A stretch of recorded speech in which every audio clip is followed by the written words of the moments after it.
Hey guys, so I wanted to try something a little bit different with my blog this time.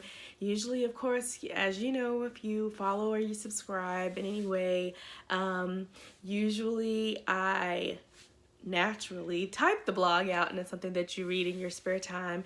And I want to start this video off by saying thank you. Thank you to everybody who takes the time out to read anything that I have to say. I hope that in some way it touches you, it encourages you, it inspires you. That is just my goal, just to connect with people and to remind people that there's always somebody that understands what you're going through. Case in point, I was having a little moment this week and I text one of my friends that an old friend I used to go to church with.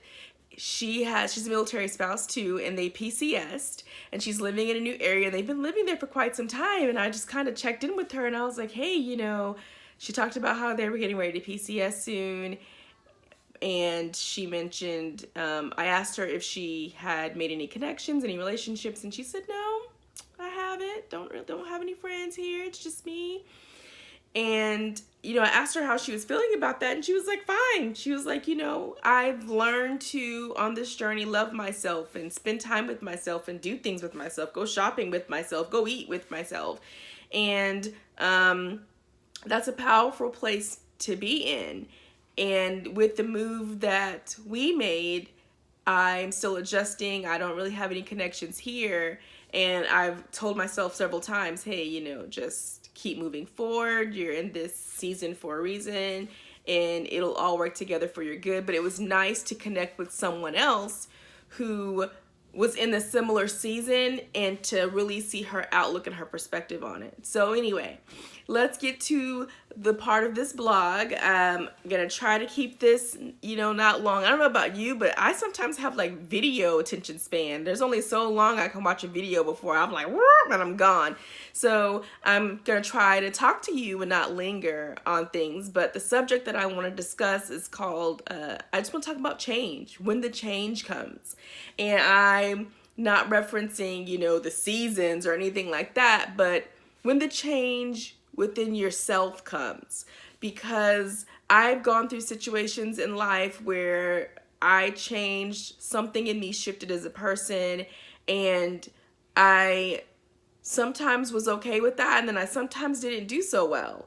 And so I've had to learn how to kind of adjust to it. I've kind of had to learn how to sit in that when that change comes, and how to recognize it and then be more aware of emotionally how it makes me feel. So a change, there are all kinds of different changes, but some changes are circumstantial or situational. They're about something in your life that has happened that has kind of ignited that change or started that change.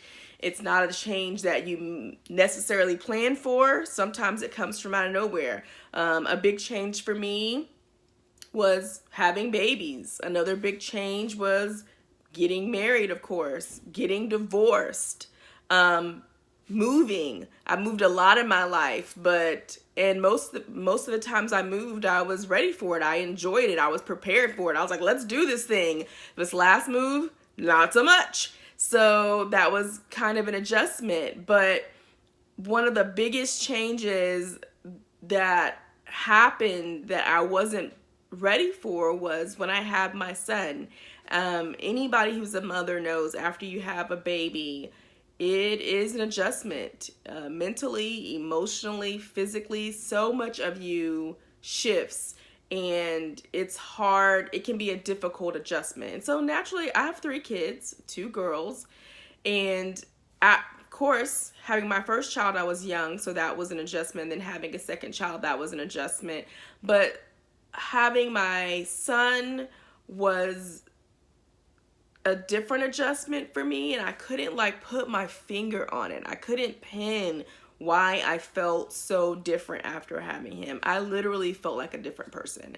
I did not feel like myself. I didn't recognize myself. I didn't recognize my emotions. I didn't recognize my thoughts. I just didn't feel like myself. And I walked around for way too long not feeling like myself. And part of that was me not really recognizing that I had changed. And then there was a part of me that started to recognize the change and kind of fought against it. And so I think a lot of that had to do with being married to my husband was a different experience than my last marriage. I had someone that I could rely on in ways that I couldn't rely on someone before. Someone who was present. And when you go from, you're a single mom and you're doing a lot of things on your own, you don't have someone in the home to help with single parent type things, it is difficult. And unless you've been a single parent, you don't get it. You don't understand it. I know some people say, oh, if you're getting financial support, then you're not really a single parent. I don't necessarily agree with that, because there's more to parenting than just finances. Finances help a whole lot. I'm not saying that finances aren't amazing. They are. But in the grand scheme of things, I was having to bear the burden or the struggle of trying to figure out how to get kids from point A to point B, kids with issues and learning things in school, back and forth to appointments all the time, extracurricular activities, work. It was just a slew of things that I was constantly having to balance on my own consistently for a good 7 years or so. And then my husband came along and he helped with those things in a lot of ways. And so when he deployed and was gone, and then I was in a situation where I was by myself at home with the kids and the baby, and the help that I had kind of started getting used to, I had let myself get to a place where I could depend on him, and I hadn't really depended on a lot of people in a long time. And then to have that resource be taken away kind of really threw me off. And from that moment on, just there was a change in myself, and I didn't know how to accept that. And so those changes, sometimes when they happen, when you feel yourself changing, it could be a long lasting effect. And the mental space that I was in after having my son up until now is just not the same. I've always been kind of like an anxious person. I kind of dwell too much on what people think of me or people's opinions. I kind of internalize that, and I take it as a reality. I take it as, well, if they've said it, then that must be true kind of thing. And over the course of time, I've learned to fight against that. Just because someone says something about you or says something about your personality doesn't mean you have to accept it as truth. It could be a glimpse of a moment of something that you're trying to work through, but it doesn't mean that what they're saying is something you have to tack onto yourself and then carry that around. I love the little saying that I've seen where it says, if somebody says something about you and it's part of your personality and it's something you need to work on, there's no need to combat it or argue with them or internalize it and make it some big thing. Just work on it. Just work on it and move forward. And so I'm working more on doing that, but I'm still in a very transitional headspace where I feel like I'm battling myself sometimes.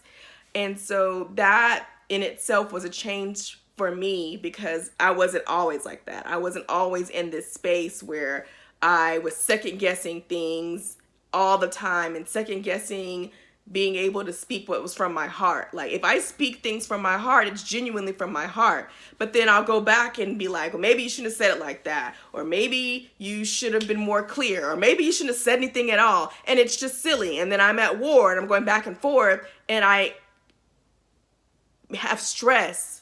I make myself stressed out when there really wasn't a reason to be.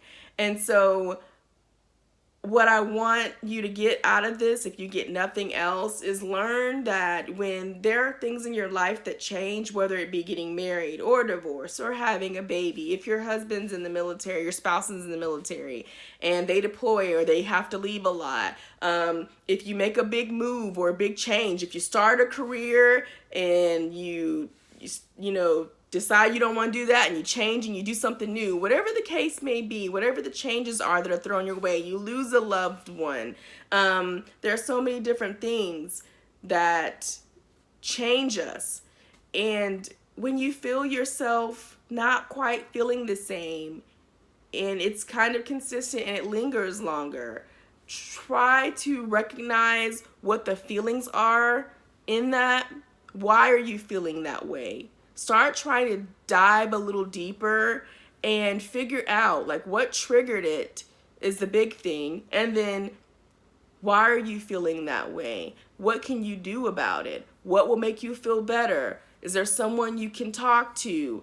There's like a slew of things that you need to start doing, like a self-evaluation to figure it out so that you can adjust and you can move forward and you can be different and still be great.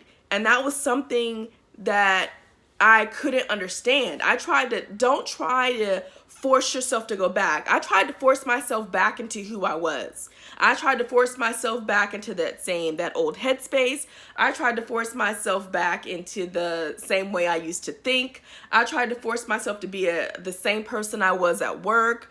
I tried to force myself to be the same friend that I was, the same wife that I was. I really tried to go back, and I couldn't go back because I just was different. And I had to learn to accept that I was different so that I could move forward and still be great. You can be different. You can change. You can have glitches in who you are as a person. You can struggle with who you are as a person. You can go back and forth with your feelings of who you are as a person and still be great and still be lovable and still be cared for and still be needed and still be important. The change doesn't make you bad. It just makes you different. And, well, different is good. And so I thank you for taking the time to listen to what I've had to say today. And I hope that it touched you and encouraged you. And it really made you do a little bit of self-evaluation and then love yourself a little more. Because no one's going to love you better than you love yourself. How are you going to get other people to accept who you are as a person if you don't love who you are as a person? And so that's what I'm doing. I'm learning to love who I am as a person, and I'm learning to share my faults and my flaws and the things that I'm struggling with other people, and aiming not to allow the judgment I think I might get from that to deter me from doing that, because that's the way to freedom, is just talking about it, sharing it with people, letting people know what you're thinking, and then moving forward. So thanks for your time. Until next time.